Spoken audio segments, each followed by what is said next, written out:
Hello everyone. The topic that I would like to talk with you is about ethics of utilitarianism.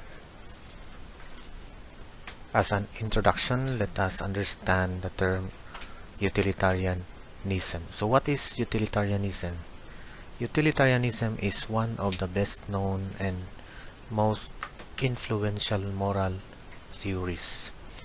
Like other forms of consequentialism, its core idea is that whether actions are morally right or wrong depends on their effects or consequence.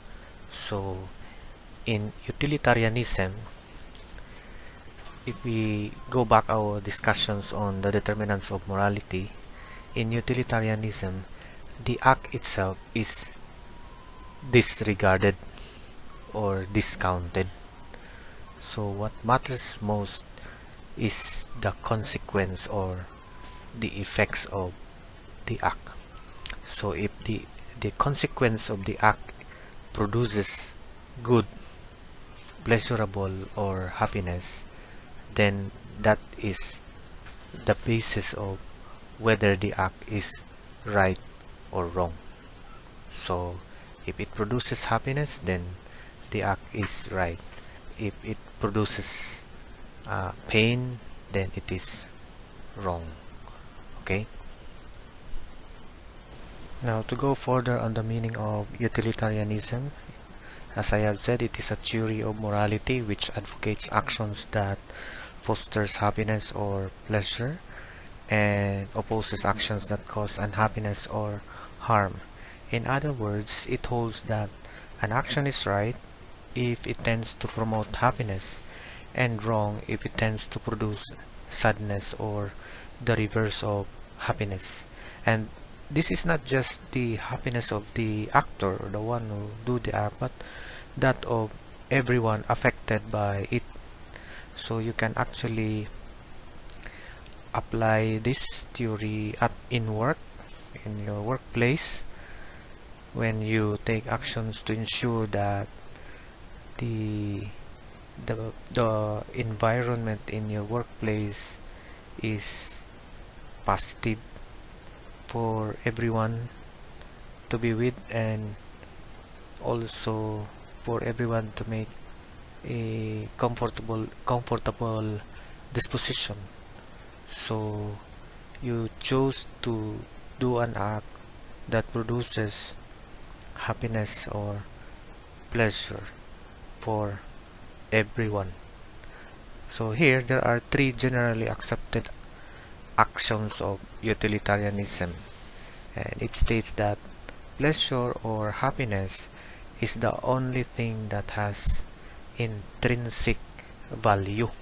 In other words, the the act itself, has no intrinsic value in ethics of utilitarianism.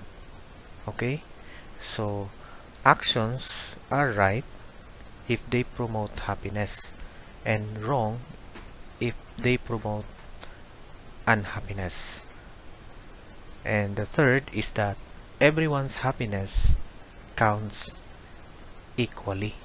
So as I have said, the happiness is not just on the one doing the act or the actor, but the happiness of everybody.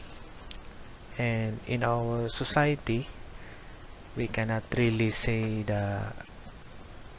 we cannot really please everyone. So there are those proponents who opted to suggest a principle that says greatest good for the greatest number of people. Okay, so that is connected to everyone's happiness counts equally.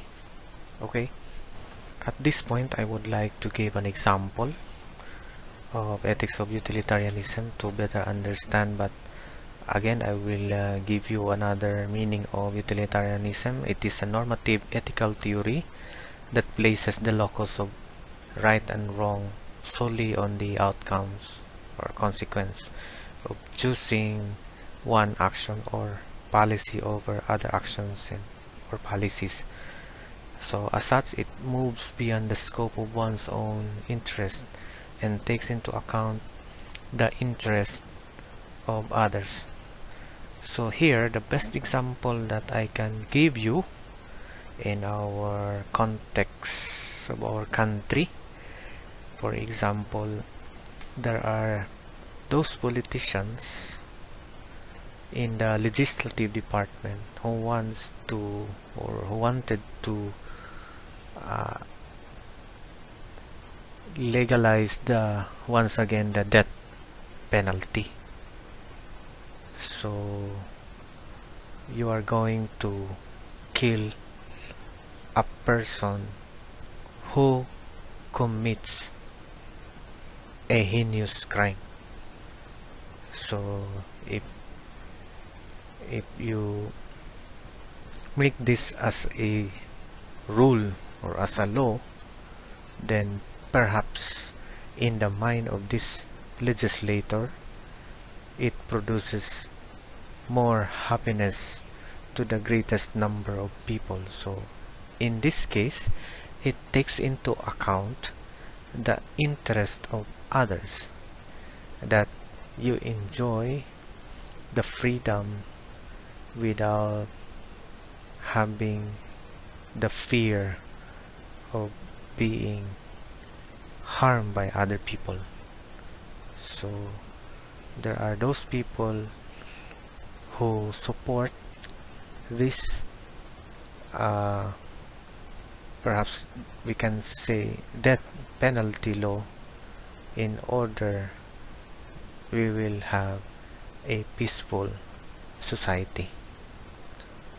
So that's how this ethics of utilitarianism works in our society. Okay?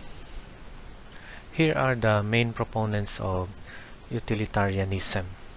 Although the central features of utilitarianism as a philosophical movement were already systematically expounded and articulated in the 18th century by a number of leading European philosophers, most notably David Hume, an empiricist, those who are highly recognized to be its true founders or originators is none other than these two philosophers. So